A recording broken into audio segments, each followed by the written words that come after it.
Technology is working, and that's very important. Hey guys, hey Real Estate Rockstars, your host Hannah is here. And today we got a chop. We have a new expert who joined a Real Estate Rockstars coaching board. And it is a great honor to introduce Chris Barber from Cheaper Than a Geek. Hey Chris, how are you doing? I'm doing great, Hannah. Thank you for having me. Excellent. So thank you so much for your time and your expertise. We've asked realtors and friends, entrepreneurs for a couple of questions regarding cybersecurity, and we so far got 12. I know that 25 minutes is not enough for it. So before we will dive into 3 questions I selected, I would love for you to introduce yourself to our members. Yeah, absolutely. And thank you. So, it's better. So, my name is Chris Barber. I'm the chief nerd at Cheaper Than a Geek. So we're an outsourced IT services firm that helps companies that don't have their own internal IT staff. And we've actually perfected the art of fantastic IT support all the way down to one-person companies, which leverages really well in the real estate universe, because oftentimes that's the situation. So, I started the firm 24 years ago because I identified a need in this industry for good customer service. It's a bit of a lost art. So we like to tell folks we take the SH out of IT. That's how we roll over at Cheaper Than a Geek. But fast forward 24 years later, and we're proud to say that we've won more awards for our customer service than all the other IT companies in DC, Maryland, and Virginia. So that's what we get excited about. And we love working with the real estate industry. And just super happy to be here. Thank you. Oh, fantastic. You mentioned Maryland, DC, Virginia. Do you have clients further out? We do. We actually have clients in just about every state. Okay. Most of what we do is remote support. So we actually have a few clients in other countries too. So there's no limit to the great IT support that we can provide. Yeah, well, that's fantastic. So in case you guys who are watching or listening, if you would like to reach directly to Chris Barber from Cheaper Than a Geek, we'll make sure that we will mention phone number or website to reach out in case you'll have need. In case you have questions, you can still chime in to our live Facebook broadcasting. And I do have my cell phone standby. I'm sorry, because Roseanne will let me know if there are any more questions. But now, without any delays, I would love to go straight to the questions which were popping the most. Can we go? Green light? Okay. So the first one, and I am in the same camp, is very basic, but it starts from basic, right? What are the most common scams to watch out for? Sure. Oh my goodness, there are so many. Let me limit it to the two we see the most. One of which is you're searching for something on Google, and you get this pop-up that your computer's been infected with malware. Call this 800 number, blah blah blah. It's 99% of the time it's a ruse designed to get you to call a scamming call center, typically based in India, where they walk you through a very convincing set of situations where they're remotely connecting to your computer, and then they essentially either steal your information or shake you down for money. It is very convincing. Sometimes there's audio warnings associated with it, so it's rather jarring. You're looking for a recipe for chocolate chip cookies, and now your computer's screaming at you because allegedly you've got all this malware running around and all that other stuff. A cousin to that one, while I'm thinking about it, is there are websites designed to look like legitimate websites. So you might say, hey, I've got this new printer, I need to download the software, HP printer, blah blah blah, and up in Google, you see what looks like a legitimate HP website. That's actually a fictitious one where all the information might be the same thing on the HP website, except the phone number. And they, eventually coax you into calling that phone number, and boom, again, you're talking to a scam center in India. And part of the reason this is effective is because a lot of times if you call HP, for example, you're talking to a call center in India. So there's no red flags at all. and eventually it spells disaster. So that's another thing to be aware of. You got to actually be really careful about what you Google. And then the other thing we see a lot of really are targeted phishing emails. So you might get an email, we've all seen them, where DHL can't deliver your package, something along those lines. Obviously, that you click on the link, now you've gotten a malware infection, or some sort of worm, or they're stealing your information, which is kind of scary. But what we're seeing more troubling is the bad guys are taking their time to know their target. And a lot of times, you might be fairly visible on the internet. So it might be that if you go to your website, Hannah, that it becomes clear Roseanne works with you. Yes. So she might, and maybe you're her boss. So they might send an email to Roseanne saying, hey, Hannah asked me to do blah, blah, blah. And immediately there's credibility there because she's like, Hannah, they even spelled Hannah right. Like this is, convincing. And I was just talking with a client of ours yesterday. A lot of times their folks are really quick to click on anything that appears to be payroll related. So they're like, there's been a problem with your direct deposit. People are like, oh my God, what? And they're clicking on stuff and they're having an issue. So those are the most common scams that we're seeing these days. Oh my goodness. It just scared me all over again. Okay, how can we protect ourselves? I know this is not my question. This is a follow-up to the first question. Oh, sure. How do I know that there is a worm, and then you were using some other words which I'm not really accustomed to? Fair enough. How do we speak our language, okay, fifth grader with little Czech accent. So how do you know that not to click on the link? Like I do receive text messages frequently from USPS that they are unable to deliver, and I'm supposed to click on it, and I'm not clicking. Okay, I've been trained. I trained myself, but all the other emails, how do you recognize it, or what to do when you click on it?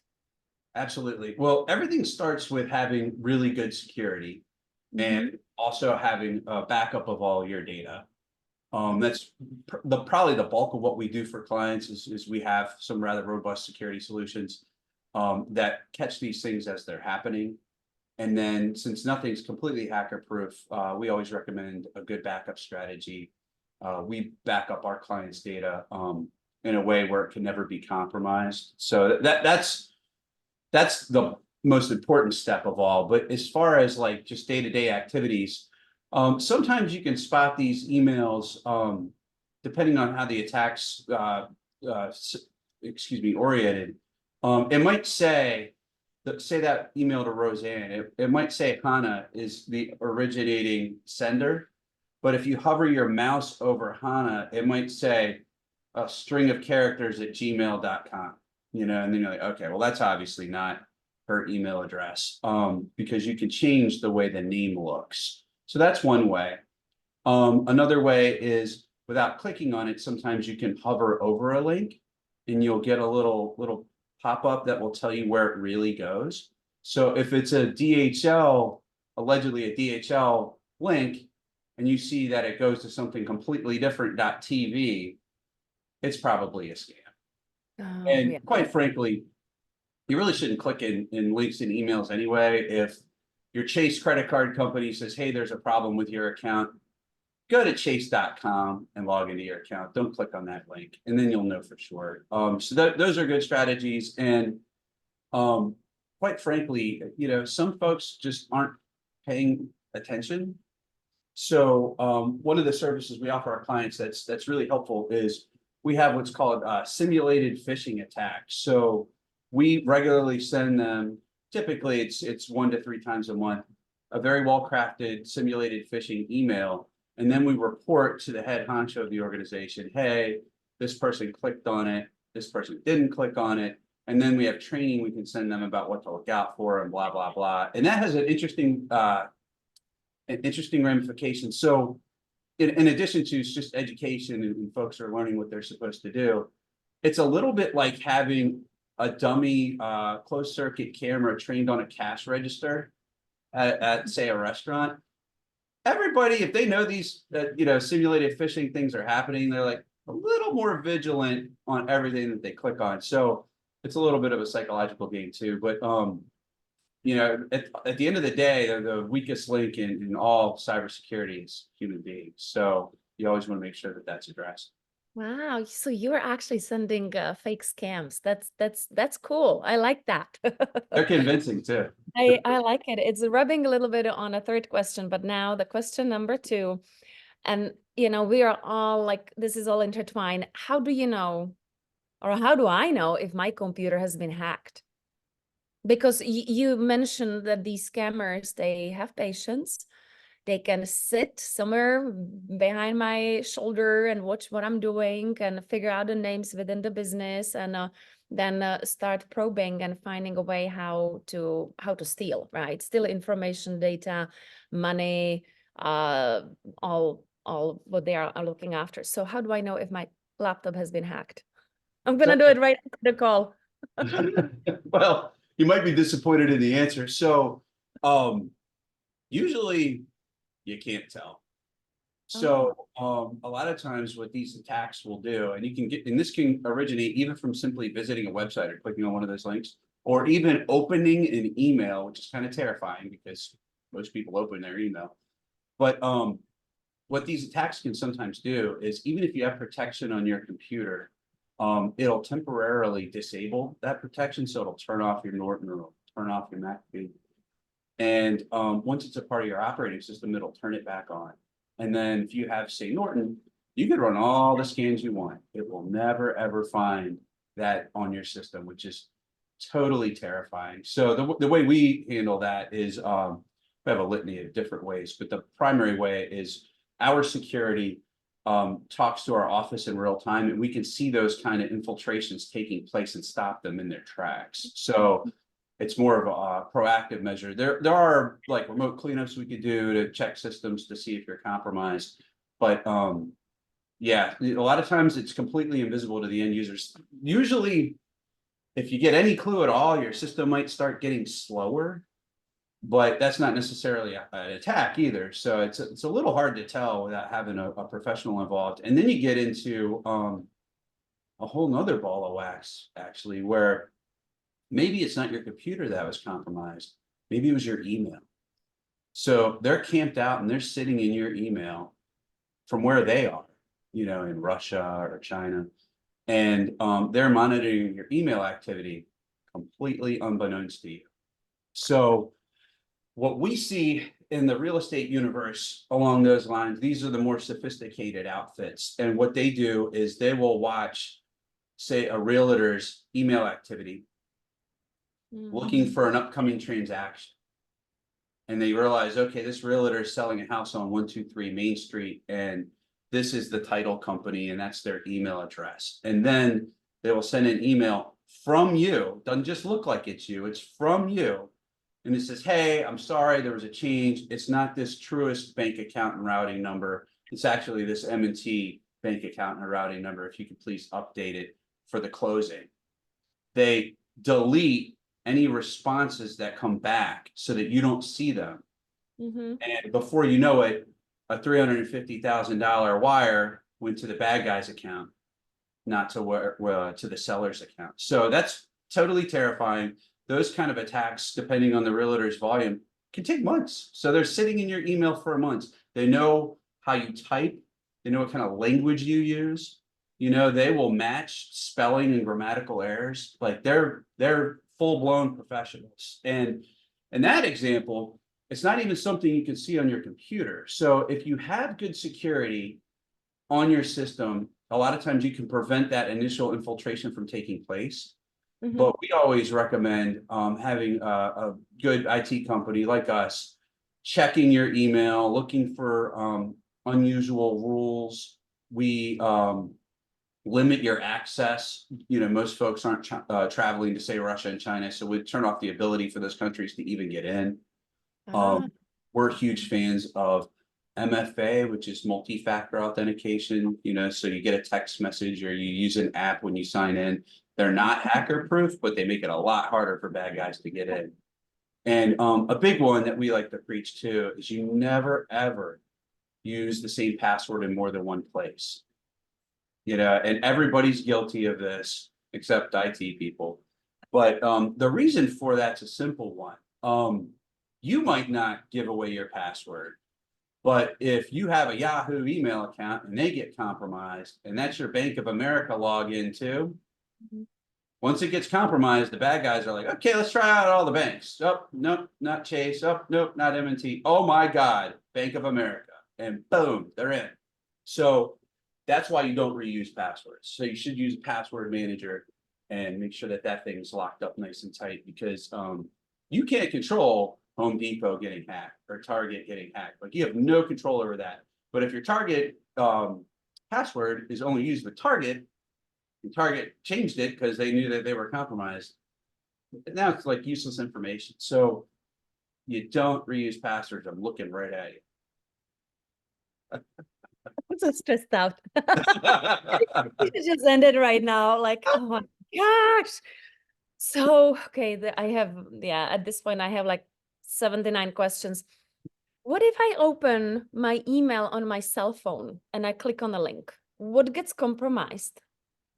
Could be anything. There was a great news story in the Washington Post a little while back where there's a cybersecurity company in Israel that specialized in helping countries hack phones, and a lot of times it was journalists. And it was fascinating to me because I'm a nerd, but it was neat how it went down, because basically they would send a text message or a website link, through email. And it's convincing. You click on it, and your phone like freezes up and then restarts. And once it restarts, their software is now on your phone, and they're watching everything. Wow. So they know where you are, like Wow. literally. They see all your communication. It's terrifying. They So get face recognition. Oh my goodness. everything. They know what your heart rate is. If you're using that function on your phone, it's I terrifying. have whoop. Oh, me too.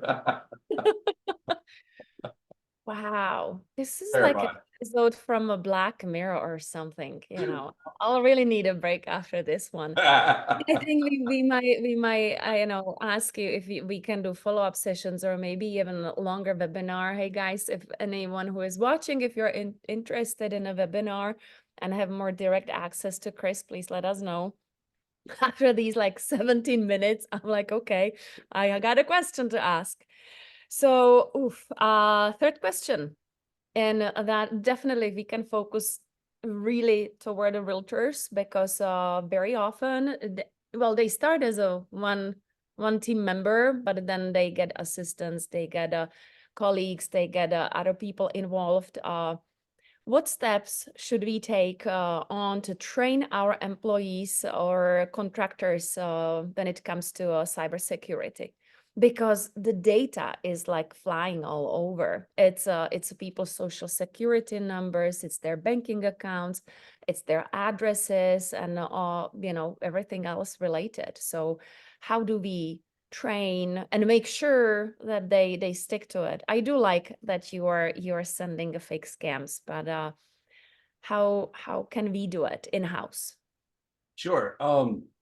It's a multifaceted approach, and having that regular simulated phishing attack and reporting is a key to keeping things top of mind, because you can sit down and have a really in-depth conversation with your employees about, you don't click links, you don't do this, you don't do that. Folks forget things, they get distracted, they're busy with their job, sometimes it just kind of goes away. But this keeps it top of mind, which is why we like to do it. It keeps folks vigilant. One way you could leverage something like this is if you have weekly staff meetings, you could incorporate it. Be like, hey, Sally in accounting, you clicked on the DHL link. Come on, you know what I mean? And just kind of get a camaraderie going around it. If you choose to. We do have a few clients that don't even tell their employees they're doing it. And we leave it up to the client, but I prefer to tell them, like, why not? It's the whole point of this is to make it, harder for folks to get in. So you do that. You got to have good security. You got to have good backups. There's just no getting around that. Something else to consider is who has access to what information? We like to keep things on a need to know basis. An easy example would be if you've got let's just say we're talking about a title company now. If you've got, say, a processor, they don't need access to the internal HR information, so they should never have access to that. And if they don't have access to it, it can't be compromised, so you just limit that access to the HR folks and maybe the owner of the company, and you call it a day. So need to know access is also very good. And I'm trying to think if I'm missing anything here. Just a general awareness goes a long way, but you're dead in the water if you don't have good security and good backups, because anything can happen. Yeah, if I can chime in, I definitely like the weekly staff meeting and sharing the information. If there was a was it a phishing email you were sending out? Because then you're educating, and then that knowledge keeps spreading toward other, family members, kids. It's awareness. And I think that the AI and a gazillion of apps, the hackers business is only growing bigger and stronger. Are there any, actually, yeah, let's talk about gadgets. Are there any gadgets? Are there any apps? Is there anything would you like to recommend to your friends, clients? Something what is easy to install, easy to apply, like right now? Oh, I know the urgency. And you know what, dude, recently I saw this movie, Beekeeper, and that was right about that, like a massive hacking. And then now combine with your information, I'm like, okay, I need to make an action step immediately after our call. So give yeah, us sure. something, give us something. Yeah. Well, we have, as you might expect, we have access to tools that the general public doesn't have access to. So the off-the-shelf stuff generally doesn't quite get the job done. Some security is better than no security. I mentioned Norton and McAfee are susceptible to stuff. All of them are. But I would say having Norton is better than having nothing. Certainly not at the level of what we have, but you definitely want to have security. There's a common misnomer that Macs don't get malware and viruses. That is completely and totally not true. I think you're a Mac person, aren't you, Hannah? Mac. Okay. Yeah, I will exchange the first letter. So full disclosure, I'm a Mac and a PC guy, so I'm not judging. But it's actually it's a rumor because it's kind of a funny little story. So it actually was true at one point in time. Macs weren't really getting viruses and malware, but it wasn't because the security was just oh so great as much as it was Macs had a small market share. So if they had 2% of all the computers in the world and Windows had 98%, well, the bad guys are like, let's go after the 98%. It's just an economics discussion. So as Mac users got more and more prevalent, the bad guys are like, all right, let's start attacking Macs. And a lot of folks even today are like, yeah, I don't need security, I have a Mac. They're just a sitting duck. So even on a Mac, you need to have some level of security. Again, something like what a company like mine would provide is going to be the best way to do it. But something's better than nothing. And then the other thing you need to consider is some sort of an online backup situation. Something like what we have is encrypted and it's safe and it's monitored and we're making sure it's working right and blah, blah, blah. We do data recovery for clients as well. So it's a pretty common situation. We'll have somebody call up and say, hey, my hard drive died. I have a backup system and I just tried to restore the data and found out it hasn't called in the last 6 months. So the last 6 months of my data is not here. Can you guys help? And, so it's important to have it monitored and all of that stuff. But yeah, you got to have backups. A lot of folks get really, really comfortable around, say, Dropbox or OneDrive. They're like, hey, it's in the cloud, and quite frankly, in the cloud is just a fancy way of saying it's in somebody else's computer. And they can have problems, including denial of service attacks where your data is temporarily unavailable or data can be wiped out, period.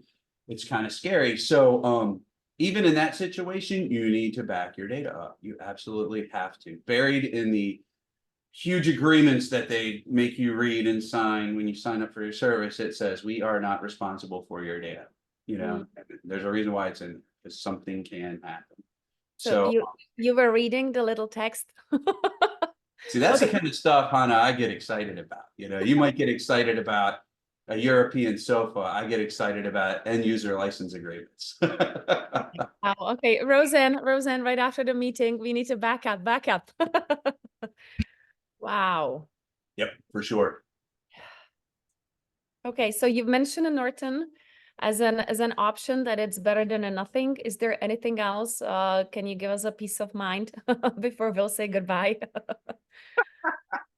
Let's see here. That's about it. You know, I mean, there's really no substitution for good training and the security you can get, you know, from a company like ours. You know, we have AI powered tools you can't get anywhere else, where it looks at processes running on your computers and tries to figure out if this is a virus nobody's even heard of yet. You know, so it really does pay to get a professional involved. And the other thing too is if you have cybersecurity insurance, and everybody should, chances are your insurance company's mandating that you have some of these levels of protections I was talking about. So you know, and if you say you do and you don't, and you have an incident, you don't have coverage. So you know, you really want to make sure that you're covered. You know, if you have a cybersecurity incident, it could very often turn into a really, really expensive, potentially business ending situation. Even if you just have to notify everybody you had the breach, it gets very expensive very fast. So you want to make sure you have that coverage. Okay, I have like 50 more questions. Who provides cybersecurity insurance? Okay, I know we need to go. Any last word of wisdom? Can you give us something what will calm down our nervous system after you freaked us?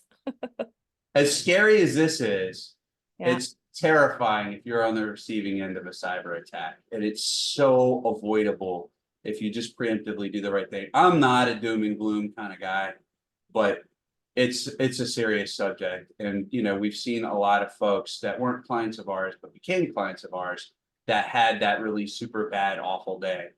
And I wouldn't wish it on anybody, because quite frankly, running a business is hard enough on its own. So yeah, it just pays to be prepared. Okay. I think Sorry. we are we are done. Thank you so much for joining us. I will be prepared next time. You know, next time we'll have you at the Real Estate Rockstars. I'll be the one who will have hopefully the cybersecurity insurance and some extra layers of protection on our data and information. So then I will level up to have another interview with you. But for now, I am done. Guys, if you have any questions for Chris from Cheaper Than a Geek, please let us know, because we need to have you back. Is that Sounds like a cool? plan. Totally. Thank you. Already looking forward to it. Wonderful. Thank you. Have a wonderful day, and thank you again for your time. Bye-bye. Bye.